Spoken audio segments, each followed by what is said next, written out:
तर स्वागत आहे आपल्या सर्वांचं आजच्या एका नवीन व्हिडिओमध्ये। तर बघा, लाडकी बहीण योजना आणि या योजनेच्या संदर्भात आज महत्त्वाचा दिवस आहे। आज तारीख आहे 28 ऑगस्ट आणि आज रक्षाबंधन आहे। आज लाडक्या बहिणींचा महत्त्वाचा सण आहे। महाराष्ट्रातील सर्व लाडक्या बहिणींना रक्षाबंधनाच्या खूप खूप शुभेच्छा। हॅपी रक्षाबंधन। पण बघा, या रक्षाबंधनाच्या मुहूर्तावर शासनाने महत्त्वाचा निर्णय घेणे अपेक्षित आहे। सोबतच जुलै महिन्याचा हप्त्याचं वाटप लाडक्या बहिणींच्या खात्यामध्ये रक्षाबंधनाच्या पुढे झालेलं आहे। आजही वाटप झाला, म्हणजे 27 तारखेला आणि 28 तारखेला सुद्धा राहिलेल्या बहिणींच्या खात्यामध्ये 1500 रुपये जमा होतील। पण ऑगस्ट महिन्याचा जो काही हप्ता आहे त्याचं वाटप होणे सुद्धा अपेक्षित आहे। हा वाटप जर आज झाला तर लाडक्या बहिणींसाठी सर्वात मोठं गिफ्ट या ठिकाणी रक्षाबंधनाचं मिळू शकते, जर आज वाटप झाला तर। पण बघा, जे काही वाटपाच्या संदर्भात अपडेट आहे, वाटप होणार की नाही याबद्दल शक्यता खूप कमी आहे। पण या हप्त्याचा जो काही वाटप आहे, ऑगस्ट महिन्याचा हप्त्याचं वाटप शासनाने लवकरात लवकर शक्यतोवर करायला पाहिजे। लवकर GR काढून कमीत कमी सप्टेंबर महिन्याच्या पहिल्या हप्त्यामध्ये तरी या हप्त्याचा वाटप ऑगस्ट महिन्याचे पैसे लाडक्या बहिणींच्या खात्यामध्ये जमा करायला पाहिजे। त्यापेक्षाही महत्त्वाचा पॉईंट म्हणजे रक्षाबंधनाचं गिफ्ट लाडक्या बहिणींना तेव्हाच मिळेल जेव्हा बंद झालेल्या बहिणींचे पैसे सुरू होईल। ज्या बहिणींचे पैसे बंद झालेले आहेत त्या बहिणींचे पैसे जर शासनाकडून सुरू केल्या गेले, हे सर्वात मोठं लाडक्या बहिणींसाठी रक्षाबंधनाचं गिफ्ट असणार आहे। सर्वात पहिला मुद्दा म्हणजे या ठिकाणी eKYC सुरू करावी। शासनाने eKYC पुन्हा एकदा सुरू करायला पाहिजे। भरपूर लाडक्या बहिणींची मागणी होत आहे की शासनाने eKYC परत एकदा सुरू करावी।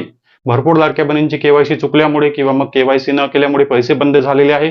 त्या बहिणी सुद्धा जवळपास डिसेंबर 2025 पासून या लाभापासून वंचित आहे आणि त्या बहिणी मागणी करत आहे की शासनाने KYC जर सुरू केली तर मग आम्ही KYC सबमिट करू, त्यानंतर शासनाने चौकशी करावी आणि आमचे पैसे परत एकदा सुरू करावे। आणि शासनाने जर KYC सुरू केली तर यापेक्षा मोठं गिफ्ट रक्षाबंधनाचं लाडक्या बहिणींसाठी कोणतंच नसू शकते। शासनाने लवकरात लवकर eKYC सुरू करावी।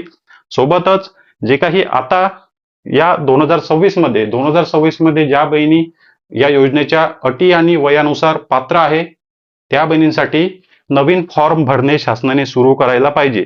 जे काही योजनेचे नवीन फॉर्म आहे ते गेल्या 2 ते 3 वर्षापासून शासनाने सुरू केलेले नाही। बघा, जुलै 2024 पासून तर जवळपास ऑगस्ट सप्टेंबर 2026 पर्यंत फॉर्म भरले, त्यानंतर फॉर्म भरणे बंद झाले। तर 2026 मध्ये शासनाने नवीन फॉर्म भरण्यासाठी सुरुवात करावी। ज्या बहिणी आता या योजनेसाठी वयानुसार पात्र झालेल्या आहेत त्या बहिणींना सुद्धा या योजनेचा फॉर्म भरल्यानंतर, फॉर्म अप्रूव्ह झाल्यानंतर लाभ घेता येईल।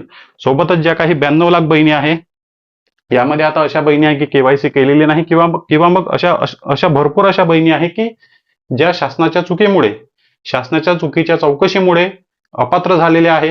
भरपूर गरजू बहिणी आहे, गरीब घरच्या बहिणी आहे, रोजमजुरी करणाऱ्या बहिणी आहे।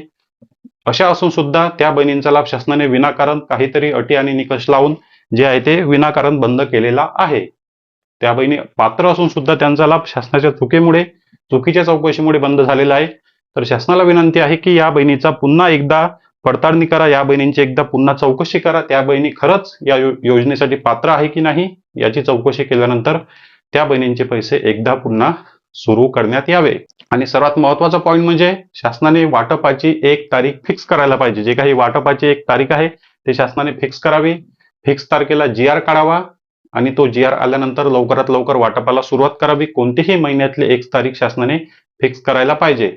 ही 3 ते 4 जर कामं शासनाने जर पूर्ण केले, KYC सुरू केली किंवा मग नवीन फॉर्म सुरू केले किंवा मग ज्या बहिणींचे पैसे बंद झाले त्या बहिणींची पुन्हा पडताळणी सुरू केली किंवा मग वाटपाची एक तारीख फिक्स केली तर यापेक्षा मोठं गिफ्ट लाडक्या बहिणींसाठी कोणतंच नाही। कारण ज्या बहिणींचे पैसे बंद झाले रक्षाबंधनापुढे त्या बहिणींना सुद्धा वाटत होतं की आम्हाला पैसे मिळायला पाहिजे होते, पण तसं शक्य झालं नाही। त्या बहिणी आज या रक्षाबंधनाला नाराज झालेल्या आहे। त्यामुळे शासनाकडे विनंती आहे, तुम्हाला जर खरं लाडक्या बहिणींना गिफ्ट द्यायचं असेल तर जे काही महत्त्वाचे कामं आहे ते सर्वात आधी सुरू करा। ऑगस्ट महिन्याचा आपण हप्त्याची वाट पाहत होतो, पण ऑगस्ट महिन्याचा हप्ता आपल्याला मिळेल, सप्टेंबर महिन्यामध्ये मिळेल, त्यासाठी काळजी करण्याची गरज नाही।